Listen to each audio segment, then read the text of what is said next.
हिंदी विभाग की ओर से आप सभी छात्र छात्राओं का हार्दिक स्वागत करती हूँ। यहाँ पर आपके सामने द्वितीय वर्ष साहित्य के लिए निर्धारित काव्यशास्त्र इस विषय की जानकारी प्रस्तुत करती हूँ। इसके अंतर्गत अलंकार के प्रकार आपको अध्ययनार्थ रखे गए हैं। अलंकार के दो प्रकार हैं, एक शब्द अलंकार, दो अर्थ अलंकार। फिर शब्द अलंकार के तीन प्रकार हैं, एक अनुप्रास, दो यमक, तीन श्लेष। पिछले व्याख्यान में आपने अनुप्रास अलंकार का अध्ययन किया। आज फिर अनुप्रास अलंकार के प्रकार इसकी जानकारी प्राप्त करेंगे। अनुप्रास यानी अनु अधिक प्र अधिक आस, इसका मतलब पीछे से आना, निकट रहना तथा बार बार आना। और अनुप्रास अलंकार की परिभाषा है, जिस अलंकार में एक ही वर्ण बार बार प्रयुक्त होता है उसे अनुप्रास अलंकार कहते हैं। जैसे सेवक सचिव सुमंत्र बुलाए, मुदित महीपति मंदिर आए। पहले उदाहरण में सवर्ण का एक से अधिक बार प्रयोग हुआ है और दूसरे उदाहरण में म वर्ण का दो से अधिक बार प्रयोग हुआ है।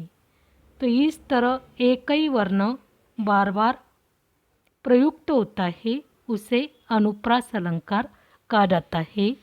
फिर अनुप्रास अलंकार के तीन प्रकार हैं, एक छेकानुप्रास, एक ही वर्ण सिर्फ दो बार आता है। जिस चरण या वाक्य में एक वर्ण दो बार आता है उसे छेकानुप्रास अलंकार कहते हैं। उदाहरणार्थ रिजी रिजी, हंसी हंसी, नित उठे। इसमें री वर्ण का दो बार प्रयोग हुआ है, जी वर्ण का दो बार प्रयोग हुआ है। इसके बाद हंसी में ह का दो बार प्रयोग हुआ है और सी का दो बार प्रयोग हुआ है। इस तरह जिस वाक्य में एक वर्ण दो बार प्रयुक्त होता है उसे छेकानुप्रास अलंकार कहते हैं। दो वृत्यानुप्रास, जिस पद या चरण में एक ही वर्ण दो से अधिक बार आता है वह वृत्यानुप्रास अलंकार कहा जाता है। उदाहरणार्थ सुरुचि सुपास सरस अनुराग।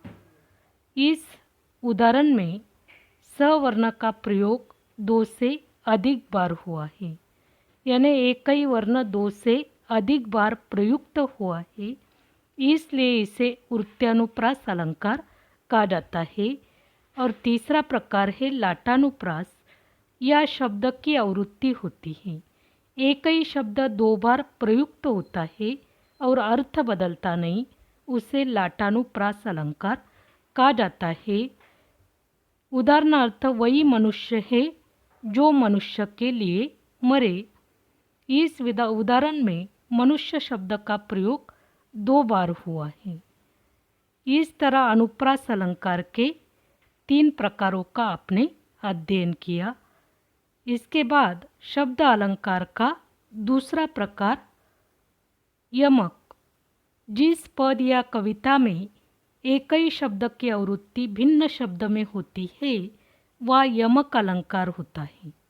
जहाँ एक ही शब्द अलग अलग अर्थ में प्रयुक्त होता है वह यमक अलंकार होता है। यमक अलंकार में शब्द समान होते हैं और अर्थ भिन्न होते हैं। उदाहरणार्थ कनक कनक ते सौगुनी मादकता अधिकाय। इस पद में कनक शब्द दो अर्थ में प्रयुक्त हुआ है।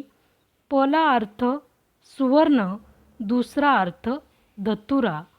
इस प्रकार उपर्युक्त पद यमक अलंकार में आया है, अर्थात धतूरे की अपेक्षा सोने में मादकता होती है। धतूरा खाने से आदमी पागल होता है, मगर अधिक सोने को यानी सुवर्ण को पाने से मनुष्य बावला हो जाता है। इस प्रकार एक ही शब्द दो भिन्न अर्थ में प्रयुक्त हुआ है। उसे यमक अलंकार कहा जाता है। इसके बाद तीसरा प्रकार श्लेष अलंकार। यह शब्द अलंकार का तीसरा प्रकार है। जहाँ कोई शब्द एक ही बार प्रयुक्त हो, मतलब जिस पद या कविता में एक ही शब्द अनेक अर्थ में प्रयुक्त होता है, वह श्लेष अलंकार होता है।